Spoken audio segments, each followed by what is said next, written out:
All right, we're on your side tonight talking about probability. And we're talking about a real long shot here. You can probably guess why.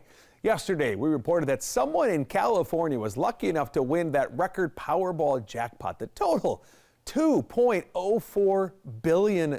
What?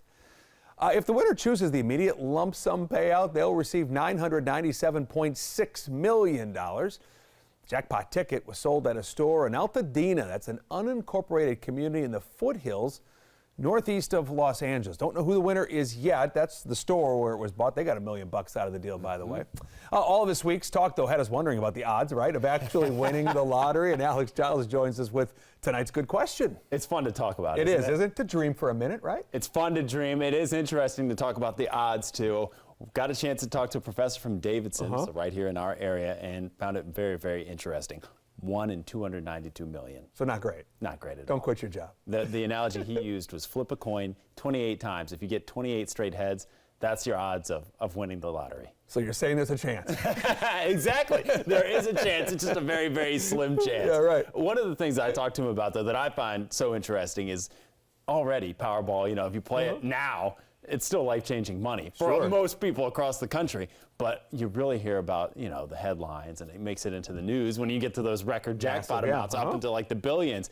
That's one of the things I asked him about, and I said, does that, sway the odds at all when you're talking about Powerball? Take a listen to what he told me. But so many more people play when you start hearing the super high figures like 500 million or $1 billion, because it just seems like, wow, can you imagine missing the chance to win all that money? Do you think that's part of the factor too? I do. And I think it's one of the reasons why people, in a sense, there's something called expected value.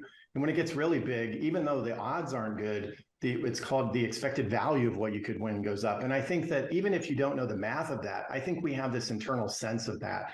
And there's a certain number where you're okay with, well, I may lose, if you buy several tickets, I may lose $10, but good grief, who cares? I could win $2 billion. Like my wife has recently said, well, wait a minute, if it's getting to the 2 billion mark, maybe we should rethink this. And I'm open either way in terms of where we do it, but I don't even really know where you get a ticket because I just look up the math on it. So that's being a little too doctorish for me.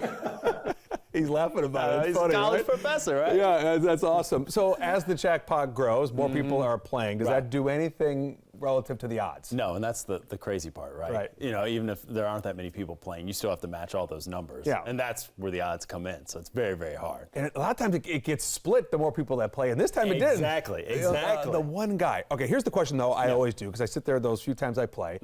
Do I do the quick pick, let the computer pick the numbers, or do I choose the numbers myself? Is there a difference? I had never heard this before. He said that it's better to just do the random numbers. Okay. I was like, why? He said, well, if you get into picking the numbers and they have, some sort of sentimental value to you, you never know if a lot of people are picking the same numbers because people are thinking the same thing. I might pick 23 because, Michael Jordan, love Michael Jordan. And maybe other people across the country are doing that. He said you are better off just doing random.